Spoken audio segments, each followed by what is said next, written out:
Hello, everyone, and welcome back to the Doctor Who Guide. I'm your host, Alex Patterson, and today I have a very special guest with me here today. Martin Geraghty, thank you so much for joining me today. Absolutely my pleasure, Alex. Absolutely my pleasure. Martin is an amazing artist who I'm so excited to have on the show today. I was saying earlier in my graphic novel shelf, which I've picked out some of here, your name is on the binding, and so I feel a little bit starstruck today. And also, many of the steelbooks behind me, I'm flipped. There we go. Many of the steelbooks behind me, you've done character design for these wonderful animations. Even though I'm most excited to dive into the Eighth Doctor comics, because here on the channel we have many Eighth Doctor fans, stans, and lovers of Pomegans. So that's how I put it. But I want to dive into the missing episodes and the animations first, and I'll link in the description down below to your TARDIS wiki page that breaks down all of your credits, which is an impressive bunch, so people can check them out. You've been character artist on The Power of the Daleks, done animation character art for Shada, did character design for the Wheel in Space mini episode, character artist / storyboards and animation cleanup for the Macro Terror. We'll just go through these really quick. Character artist for the Faceless Ones, character designer / Scarrow concept and design with Anne-Marie Walsh for The Evil of the Daleks. You were character designer on The Underwater Menace and lead character designer on The Savages. Plus, you've gotten special thanks on Fury from the Deep, The Web of Fear, Galaxy 4. They're very thorough with their credits here. So tell us a little bit about what the job is to be a character designer on animating these missing episodes.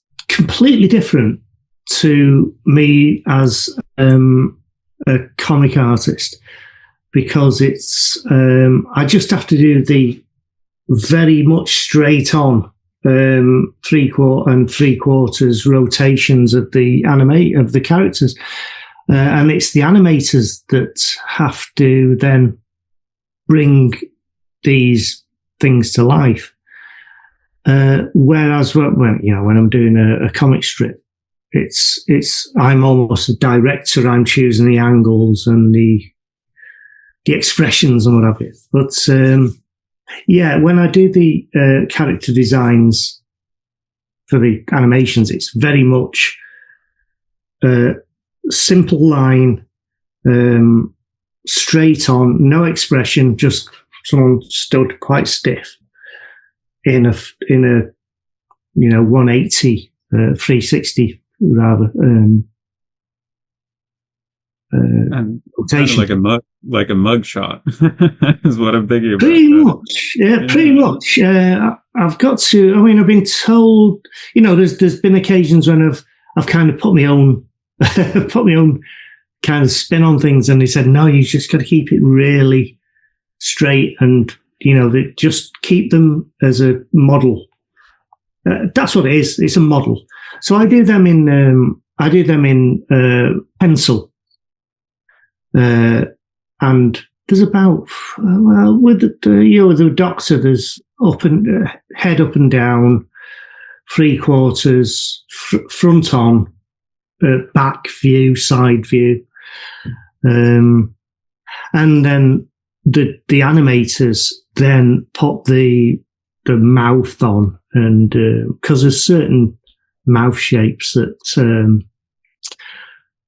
are required for the to add to the speech. So it's literally the animate. I mean, my job is right at the beginning. I'm just supplying models, which are then rigged. I call it rigged, which is then when they digitally make them move, make them rotate. And after that, the animators put all the expressions and eye blinks and mouth shapes in. So I kind of finished my job pretty early on, and then because I'm in the same group of people who are doing the work, I can then, 2 months later, I'll go online and go into the group and see where people have got. So I then start seeing the animation as it was based on what I've done, because the animation, like I say, I do it in pencil, and then it's drawn over digitally. An animator draws over it. So a bit like, it's similar to the comics, because I've got to I'm removed from the process slightly. Like back in the day when David Roach used to ink my stuff in the comics. So there's another hand being involved, if you know what I mean. Mm-hmm. Yeah. It's not strictly my work anymore. I pass it on and it gets given to someone else. So there's a process involved. But it's always fascinating to see how it comes out, because some of the animators who work on the Doctor Who series are not familiar with it. They're from other. I mean, they're from other countries, yeah, and they're not culturally aware of it. So they are just doing a job, and it's so it's fascinating when I see that approach come in. People who aren't aware of it culturally, whereas I am absolutely steeped in it. Yeah. I mean, it's been an interesting thing as an American fan going through the time of the 50th, because normally I experience life as somebody who is it's very rare to run into another Doctor Who fan, and for most people, me and my family, we're like, I'm the Doctor Who fan that they know, and so during the 50th, there was enough news and chatter about it that even people started coming up to me and saying, "Hey, I heard it's the 50th and all this stuff," or a friend found a Doctor Who Monopoly set and got it for us, and so to be, so in America we're not as culturally aware. It's like it would kind of be like what Star Trek is for us, in a different way. So it's fascinating to hear about that. And, really, I should say penciler, right, is the title for, what you do in that first stage of drawing the comics out. Like with your prolific work for Doctor Who magazine, where you were talking about you're there in these early stages, and then you get to see somebody else come in and ink your work and such. But being on that front end, you're, like you're saying, deciding on camera angles and such. And I was reading, my brother's an artist as well, and he does comics, and he's always giving me graphic novels to be like, here, read this. Not necessarily because it's a good story, but because the art is incredible. And at the back of this, there's some, it'll break down the storyboards or the scripting. And, it was interesting to see sometimes how the artist is left up to decide what the cameraman and director and all this and the set designer would be deciding for the angles. And sometimes the writer was specifying, okay, let's do a close up here, or just on so and so, and we need a headshot. So let's dive into the Eighth Doctor comics, because I think it's really special to have somebody here who's you've done pencils for so many of the Eighth Doctor comics that you've really left. I've got them all here, like that. An indelible mark on that era, and I think in a way the planets and the stars aligned, as they say, to give the Eighth Doctor and what he didn't have in a TV run, and only in such a short time on camera, an incredible run in comics and also in books and in audio, where it was kind of the approach from the start was let's let's maybe do more overarching plots. And so I remember reading the comics, and instead of being sort of one-offs, the Eighth Doctor era seems to have a lot more continuity in them. So I just remember being more enraptured with that, as well as the fact that it felt so special because he was a Doctor that we didn't have as much on-screen time with. So what was it, I mean, we were talking earlier and you mentioned being just excited to see your own name on these graphic novels and to be a fan. What is it like to have had the experience of not only drawing all of these Doctors, but the Eighth Doctor in particular? It's an immense, it's kind of a weight, really. It's a privilege.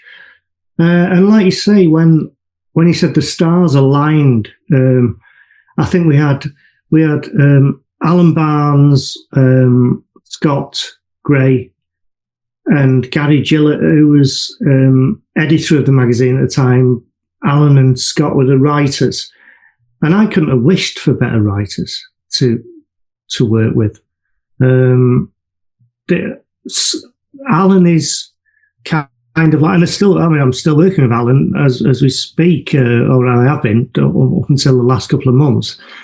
Alan's kind of like a Grand Guignol kind of British horror fan, and Scott is a Kiwi who knows, comics inside out. Is a comic aficionado.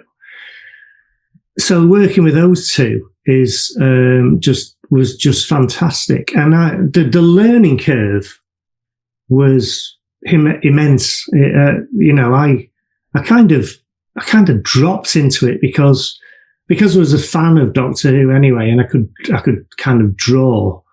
I kind of ended up, for some reason, I just ended up being found, really.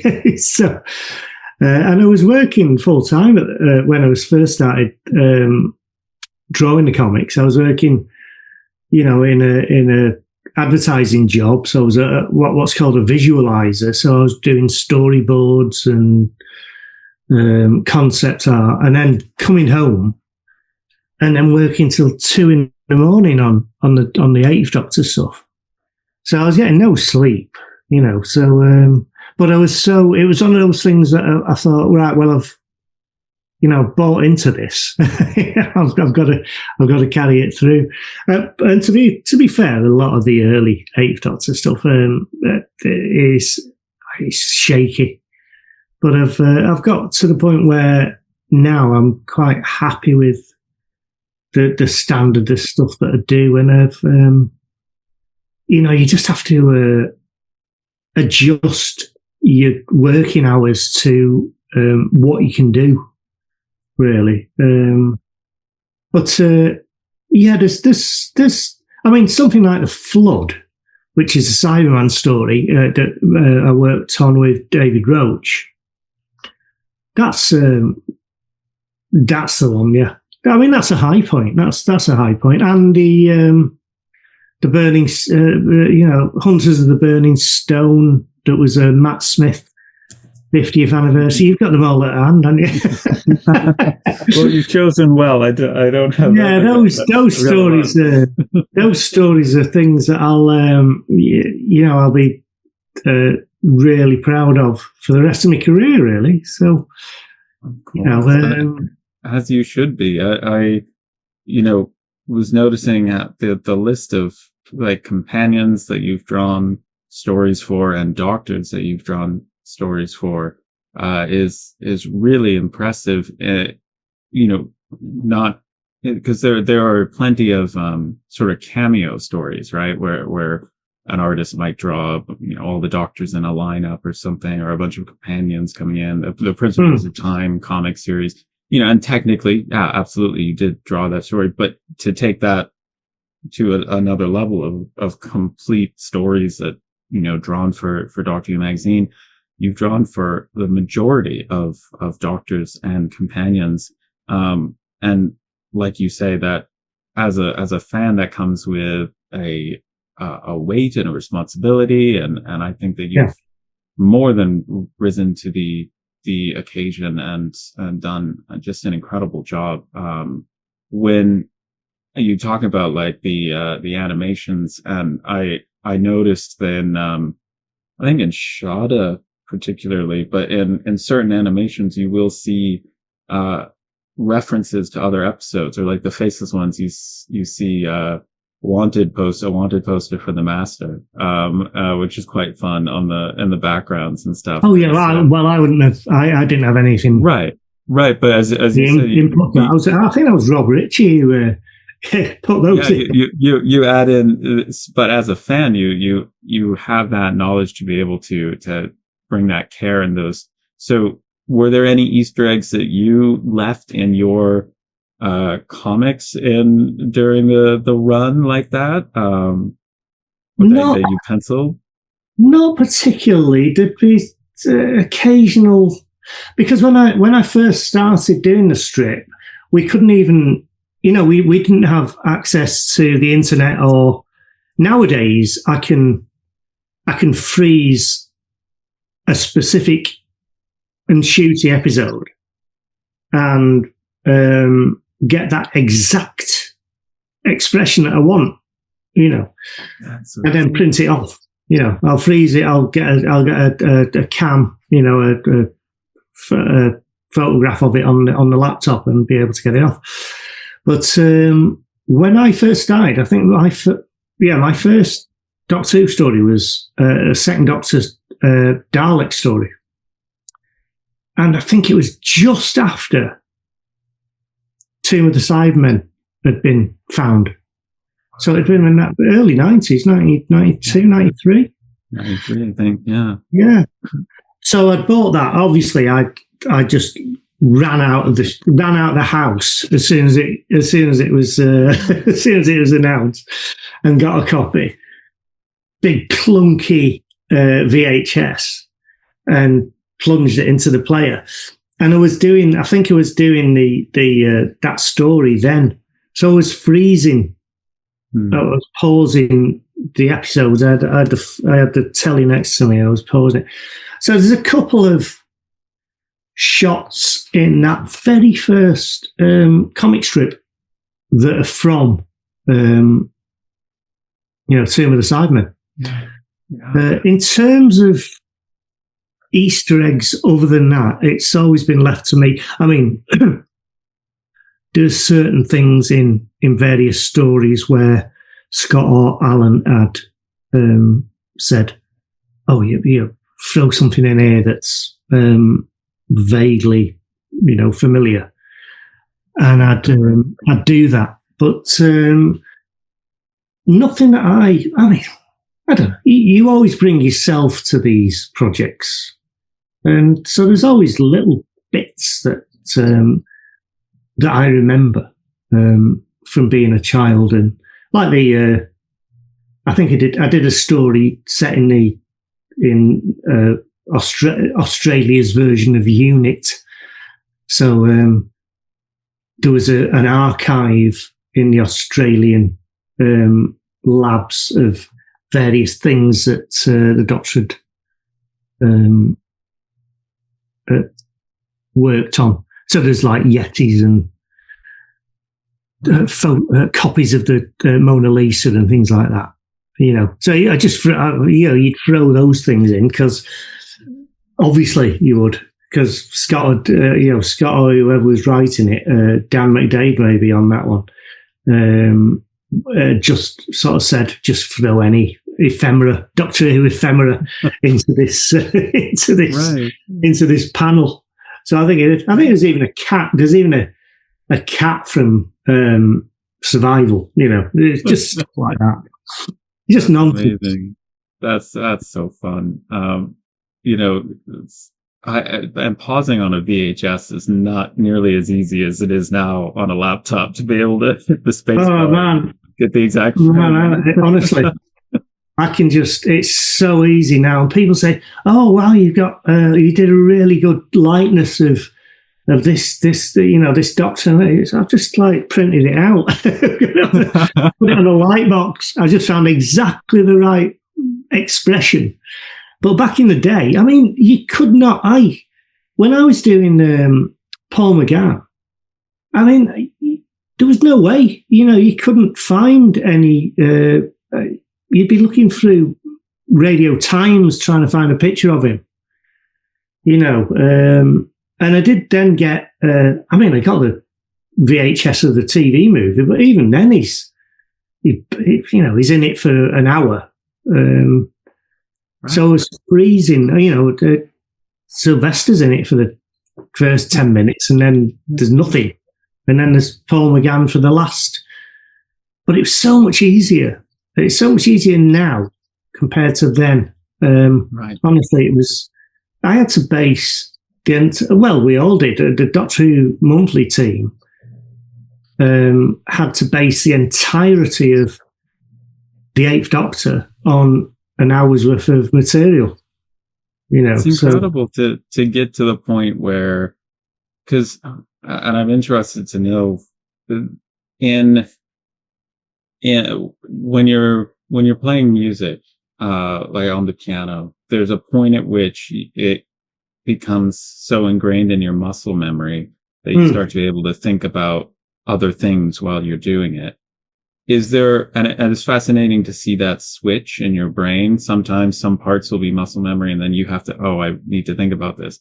So is there an equivalent time where a character goes from, okay, if I'm, I want to have a reference photo to get this expression, to somebody that perhaps through just endless amounts of repetition, you now know, like, I'm sure by the end of your Eighth Doctor comics run, you're like, okay, I now have drawn this character from so many points of view and so many angles, that they, in a way, it becomes you're much more familiar with the character in your mind in a 3D way. Is that at all an accurate way to think about that? No, you're absolutely spot on. It's kind of like, you do. You create your own Eighth Doctor, unless you can clearly see where I think you can clearly see where I've taken photo reference of Paul McGann as opposed to what I call my Eighth Doctor, in a way that. Not that in any way I'm comparing myself to Dave Gibbons, who's a master, but Dave Gibbons' Fourth Doctor and Fifth Doctor is his own character. It's it doesn't become that kind of strict TV actor that was that you've got on the screen. It becomes something completely different. I do want to just interject here a thank you to a friend of ours, Anthony Garnon, for connecting us and making this happen. And it's just so awesome. I know that he's a big fan of your art, and also collecting the art of Doctor Who comic strips. And as we go into a more digital age of comic art creation, Anthony's mentioned to me that it can actually be hard to find original artwork by even particular artists for current Doctors, because the process is becoming so digital. And my brother does art on the page. He also does digital art. And I wanted to know your thoughts, not only on the, having been in the trenches, going from, as the world is moving from not only, physical art to digital art, but from digital art to, dare I say, AI and AI generated. And so I wanted to just hear your thoughts as somebody who's seen that transition over time, and maybe some of the benefits, like you were talking, of being able to actually get a nice freeze frame and the expression you want, on how the digital world is impacting art, and or maybe not impacting your art style as you continue to do wonderful pencils that can then be nice high quality scans sent off and inked, and have digital stuff done with it from that point onwards. And then we still, as fans, can collect your original art and have that one panel that exists for this one page. Yes, and Anthony's such a nice guy, and I have to thank him for getting us to link up. And he's a big, he's a collector, and I appreciate the fact that he likes my stuff, But I will always be a devout traditionalist. I am not going to go to digital. I will not draw digitally. I don't have that connection. I don't have that connection with the plastic feel of what's underneath my pen. I need the roughness. I need to get that connection with a kind of grain. So no, I'll. The only thing I do that's digital now, which is pretty much what you have to, is colouring. If I have to colour something, unless I'm doing a painting, which I very rarely do, I will colour digitally in Photoshop. So I'll always do the line work as pencil or pen, but then I'll scan that in and it will be coloured digitally. So there'll always be an original. I've often sold line work images that I've since coloured.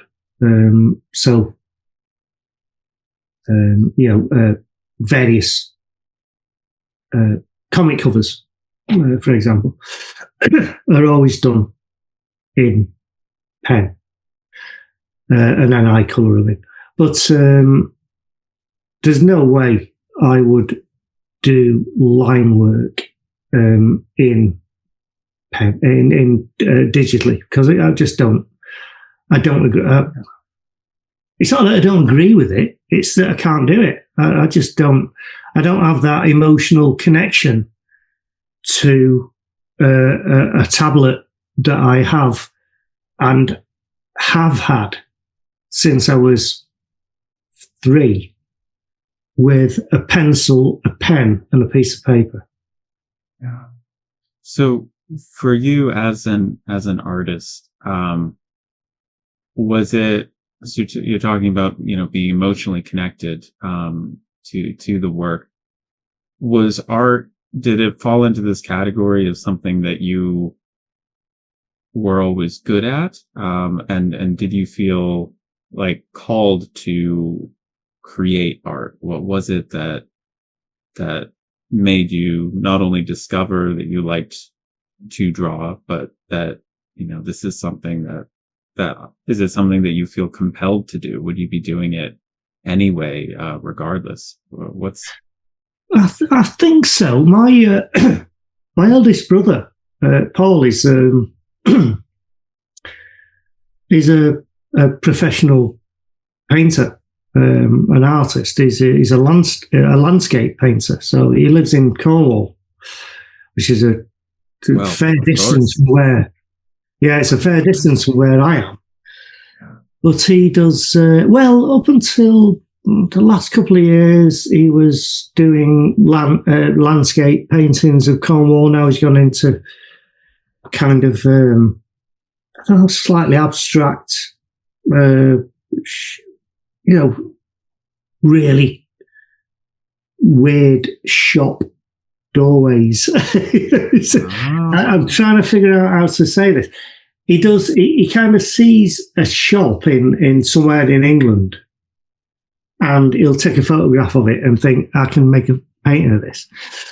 So my brother Paul is I've got two brothers, and the other one, Phil, is mathematical. So he's been he knows all about numbers. So there's two of us who know about art, and one of us who knows about numbers. And my mum was she was able to she was good at art. She was good at, she did one drawing, which is quite remarkable, really. But she got arthritis, so couldn't draw anymore. So, her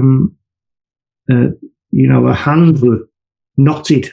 All my life, I knew my mum, her hands were kind of knotted and she couldn't do anything with them, really, which was terrible. But she was an artist, so she obviously passed that on to me and my brother Paul.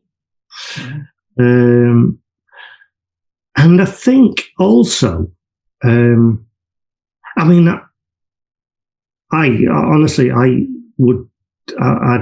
can't believe I don't know what I could do if I didn't have a job drawing. I'm trying to struggle to think of a job I could do that didn't involve that. Maybe I'll at some point maybe I'll have to confront the fact that I've got to make money by doing something that doesn't involve me drawing, but I don't know. Thankfully, at the moment, I don't. But I think you can have your brother work out your finances for. Yeah, I'll get it. I'll get it. Well, he's half retired now. He doesn't give a toss. But yeah, but I think also, coming back to Doctor Who, is that the first thing I remember watching on telly was, these monsters that John Friedlander created, like the Lynx and the Sontarans, the Sea Devils. And I remember they're the first thing I remember watching on telly. And they instantly, as soon as they'd been on telly, I was like sketching them out on a little sketchbook, an A4 sketchbook. So that inspired my belief in imagination, really, and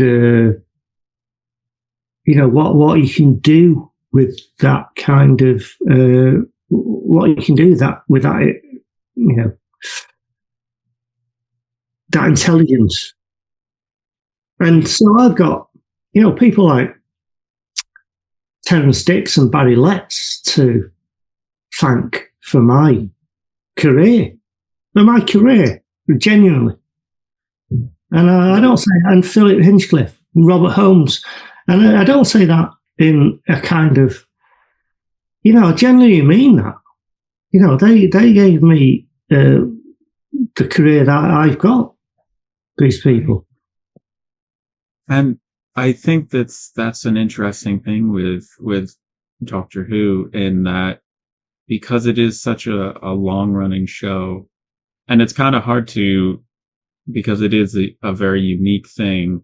I think the closest might be genres like maybe Star Trek or Star Wars, but they more so, the Doctor Who does reinvent itself, but the unique thing about Doctor Who having such continuity throughout, is that I think that there really is quite a big pipeline of creatives who are inspired by a show that now are thinking, well, one day I could work on that. Because it is so long running, it's not a thing of like, well, I was inspired by this show, so now I could maybe work on something else.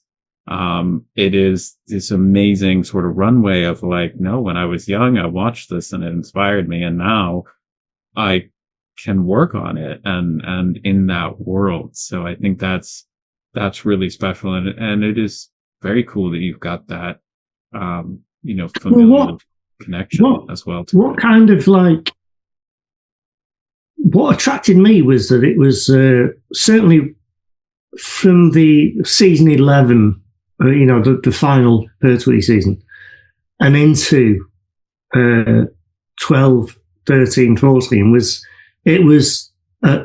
each episode was a horror movie for kids. And I was the kind of guy, I was the kind of kid who'd like creep downstairs and watch a late night, Hammer film. Right. They'd put Dracula or Frankenstein on the BBC, and I would creep down. Well, mum and dad wouldn't have a clue, and it was, something like the Brain of Morbius is horrendous. There's no way you'd get that at 5 o'clock on a Saturday afternoon now. It's just horrendous. It's just, it's just truly, really horrible. It pushed the TV. envelope. I mean, yeah, it really does push it. And I know, Philip Hinchcliffe has said only recently that I kind of pushed it, but he's still quietly laughing inside about that he did that. But I remember watching it, and it's like, this is just mental. This is like a monster with a massive clacking claw, and Sarah Jane Smith is screaming at it, and then it cuts, slam cut to the climax, the edit. Then you got to wait another week as Mary Whitehouse, who was the our guardian of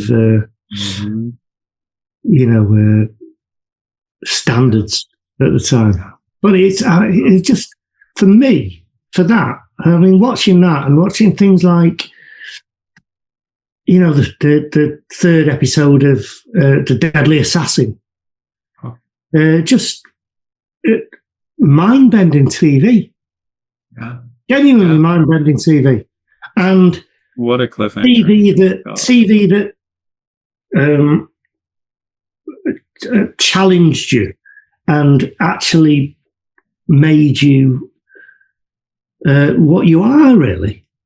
Yeah, it is. It's interesting to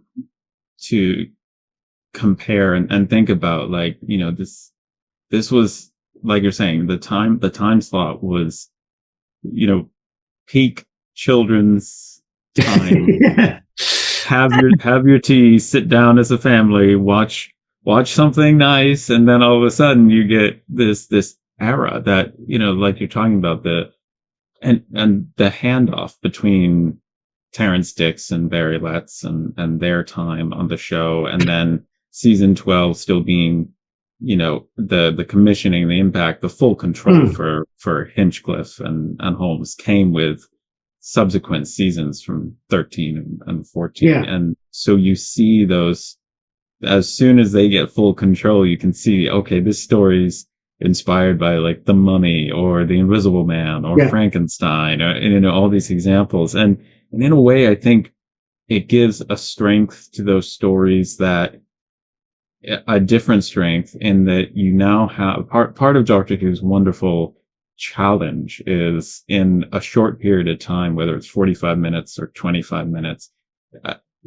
getting through the exposition of, this is a completely new alien setting. We've got to explain to you what's going on, what's gone wrong, who everybody is. And so there's all this exposition, and some of the greatest writers are able to insert you into the middle of that story and do the exposition in a way that it comes across. But to use the shorthand of, we all know from these other horror movies, we all know mummies, we all know zombies, we all know X, Y, and Z.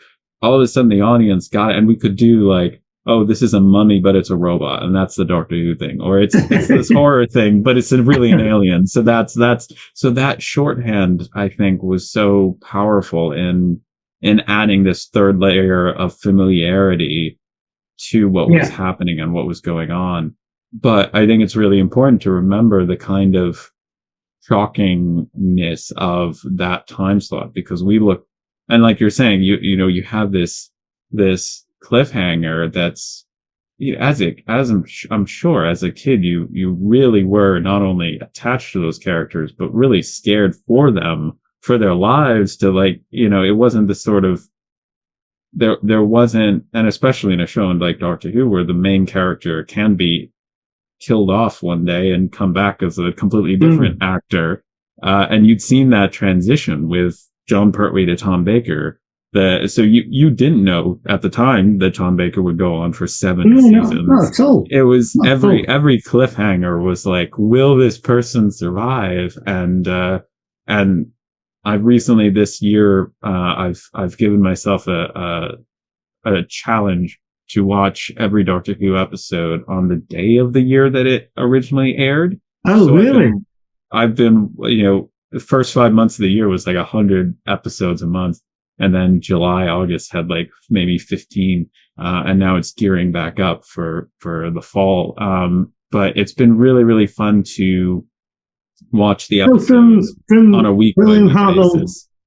Yeah, all the classics to the new series, watching them. So, like, New Year's Eve, New Year's Day, the first day of the challenge, I had like, 7 or 8 episodes. And then certain days that you'd have like, 7 because it's a Saturday or a Sunday. And so it's really been fun it's the challenge, I should say, is not the watching of Doctor Who. I've enjoyed that. But some days when you're traveling or stuff, just fitting it in. Yeah, just fitting it in, yeah. Leaving it in enough time. But I'd never really done that before of watching an episode week to week.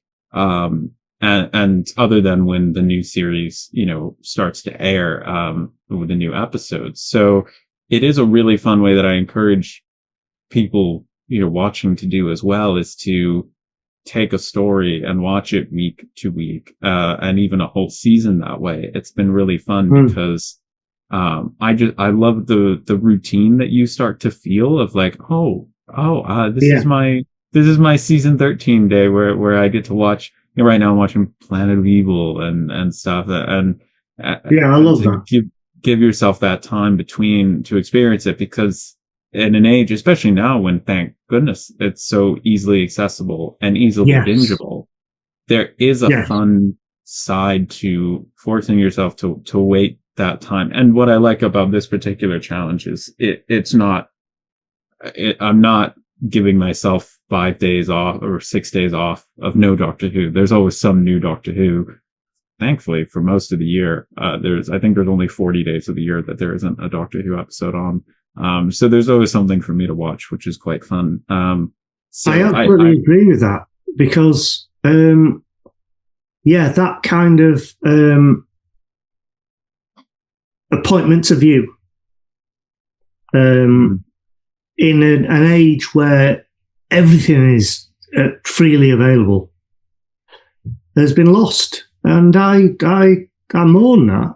I kind of I used to like the fact that something had finished and I think, oh God, I've got to wait a week to see how that is resolved.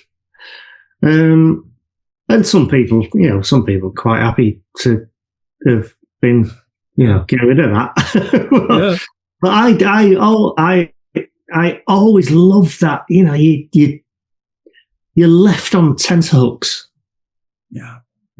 And I think that's, in terms of, in a serial series, it's the streaming age is kind of, I'm as guilty of it as anyone. I will just watch an episode or something and just go, right, I'll watch the next one. I'll watch the next one. I'll watch the next one. And before you know it, you've finished the series, in like 2 nights. Yeah. And I just think, right, well, would I have watched Terror of the Zygons in 2 nights. I don't know, maybe I wouldn't. Maybe I'd have preferred to defer the gratification, as they say it. I do think it's an interesting thing, and I'm glad that some seasons have experimented with more multi-part stories, like series 9 had almost all 2-parters, and so that new series can get that feeling of, or even we've had some horribly long gaps with a big, like we currently are, a big cliffhanger ending, and then we have to wait a long time, and so it's an interesting time, because in the UK you've got BBC iPlayer, and you can watch all the classic new series, the spin-offs, immediately accessible, and I love that, because again, it's all about that context. Like, behind me, there's all these 160 DVDs. And I think as collectors and Doctor Who fans, there's such a crossover there between being a fan and a collector. We can kind of forget that, like, to an outsider when they ask, how can I watch Doctor Who? That's still a question in the US.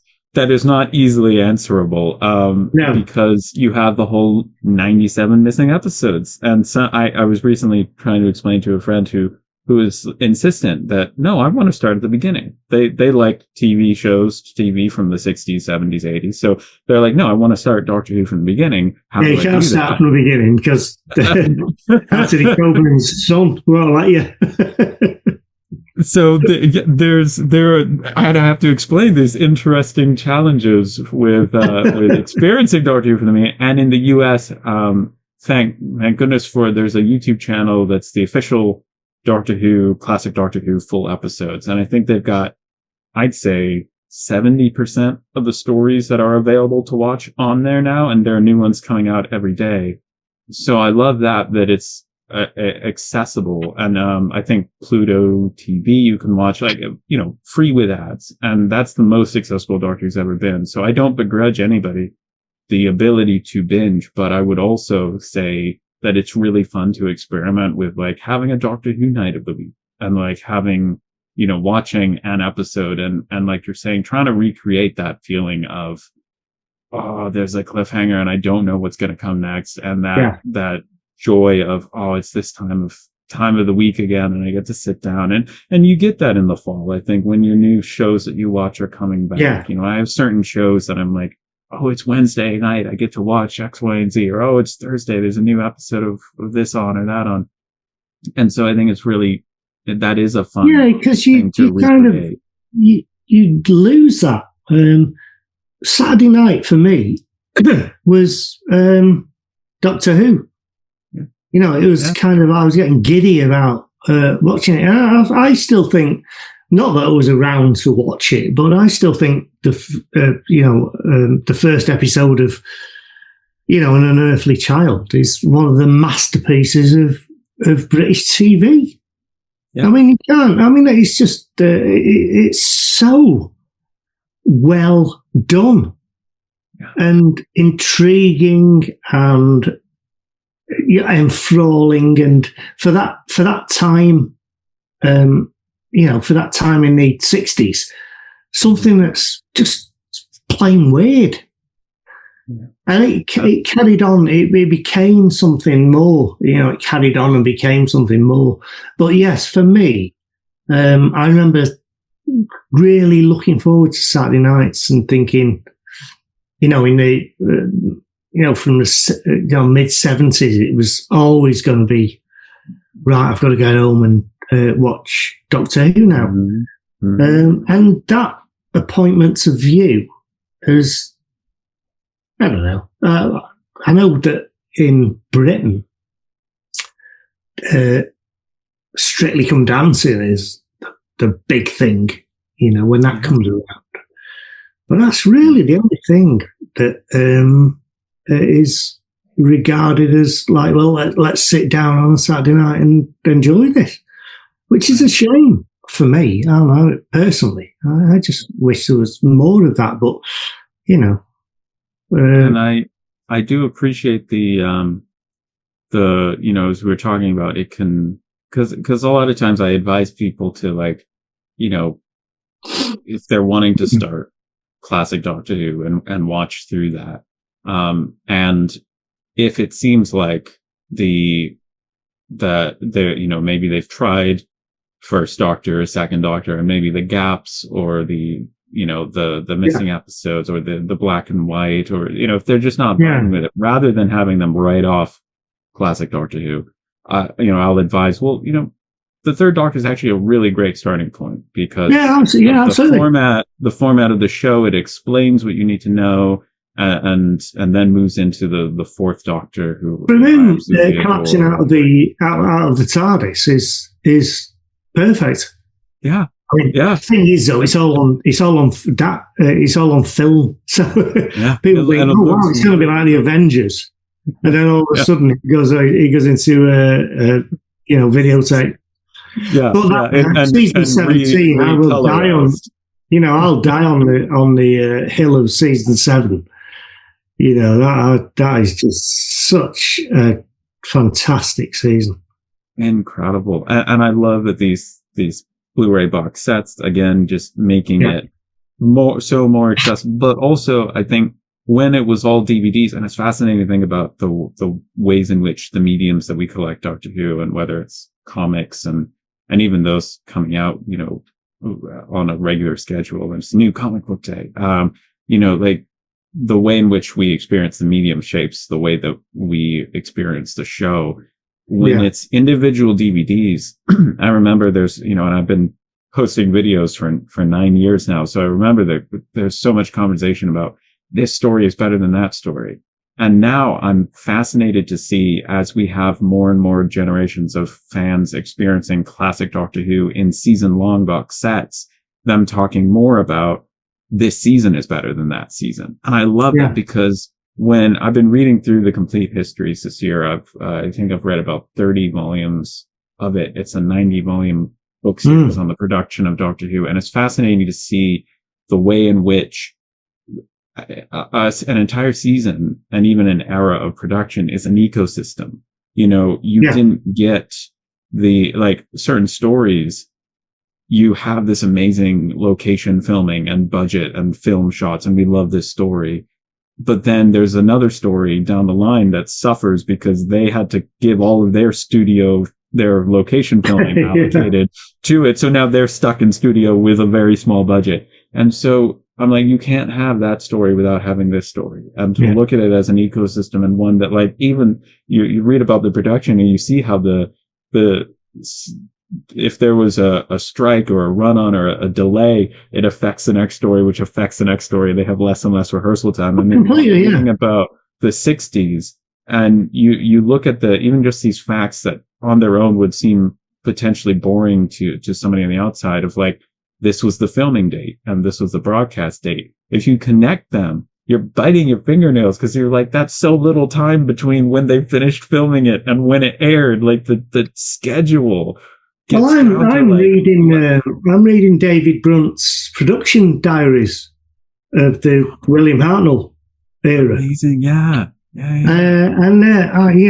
I keep dipping into them, and they're just like the day-to-day minutiae of getting a TV program made is absolutely fascinating. And it's a work of some genius from David to put it together. And apropos of nothing, but I've started watching, literally in the last couple of weeks, rewatching the Chris Chibnall era, which is roundly destroyed by Doctor Who fans. And you know what? I'm really enjoying it. Yeah, me too. Outside of the context of whatever, people being really annoyed about things, and why was he given the chance to show run? Watching it from a perfectly,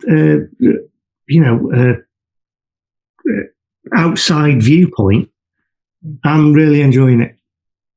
I love that. And, I feel, I feel so the same because this year doing the challenge this way, I watch every episode. Well, if I can keep up with it, which I'm sure I will do. I've gone this far. I'm worried about Christmas Day. That's like 15 episodes in one day. That's a problem. But other than that, I'm fairly confident I can complete the challenge. But what I love about it is it's every episode, regardless of my feelings on it or anybody else's, which I love to be able to kind of shut out the outside world's opinions and just experience the episode. Every episode gets a chance to shine, and gets a chance to be rewatched. So I've just started series 11. It started, I think October 7th, I want to say. Again, and so revisiting that, and I earlier on in the year 12. So what episode are you on now? 13 left too. So, it goes entirely by day. So I think I'm around this, 700 episodes in, and I think I have 200 left. Right. So something like that, maybe slightly less because it's 892 so I think I'm close to 700. So like today I'll be watching, Before the Flood, because that aired, October 10th. But like that's great. Yeah, I love that. Yeah. And I had a big cliffhanger. And so some of these episodes, for whatever reason, I might not have watched for years. And so they either feel brand new again, which is so fun, or they're ones that I've rewatched a bunch because I love them, and so I get to rewatch them again. So that season is great. I mean, Before the Flood, and I love that episode. That double episode is peak for me. And Capaldi was, he's kind of like not, he's not highly regarded, I suppose, but for me, he's like Tom Baker level. He is so amazing, and I see a great, like, to me he feels like what it would be like to have, because I love the 10th Doctor and the 4th Doctor are my favorites, absolute favorites. Yeah, absolutely. So when I look at Capaldi, I'm like, this is as close as I will come in my lifetime to having a Pertwee or Baker Doctor on TV, because in the way that he goes about, not necessarily portraying, because he kind of hits more 1st and 6th Doctor notes with his portrayal and a bit of 9th, but in the way that he is off screen and the way that you'd see him at like Doctor Who Experience, and the way that he loves the show so much, and that comes through. But I'm fascinated with I think that in my mind, the more time you give Doctor Who, I think the more kindly you look upon it, because I remember as I revisited the 11th Doctor era, and now also the 12th Doctor, I realized that like the 11th Doctor era is so good, and we were just in this post-Tennant depression that I don't think many fans could appreciate it, and it's why there was such a following when people dived into it without having have seen, if that was their starting point. And I think the same thing happened with Capaldi, because that we were in the post 50th era. So we had kind of tied that up with a bow and said, isn't this an amazing thing? And then we just look with such disdain on what's currently happening for whatever reason. And I do think that's something else I've experienced, is like, I'm looking back on the Capaldi stuff and going, why did we have a problem with this? I'm someone who I've always enjoyed watching Doctor Who, but then you go online and you see comments and other people's opinions, or you talk about it with friends. I know, it's like you get poisoned by it. And I remember going, because at the time it was pre-COVID, so I was working out in places, and Doctor Who still had some cultural impact, and people were saying, well, Capaldi, you're not going to get lunch boxes with Peter Capaldi on them. He's too old. He's too grumpy. He's not someone who he's not marketable. And I was always thinking, well, why should he be? it's not about. He's probably my favourite new era Doctor because he's so funny. He's so blisteringly, horrendously funny. Yeah. He's not a nice bloke, which the Doctor should never be. The Doctor should never be a nice bloke, which is it's part of the alienness, right? Yeah, Matt Smith. Alienness. That bit in the girl who what's that episode where he shuts the door on Amy?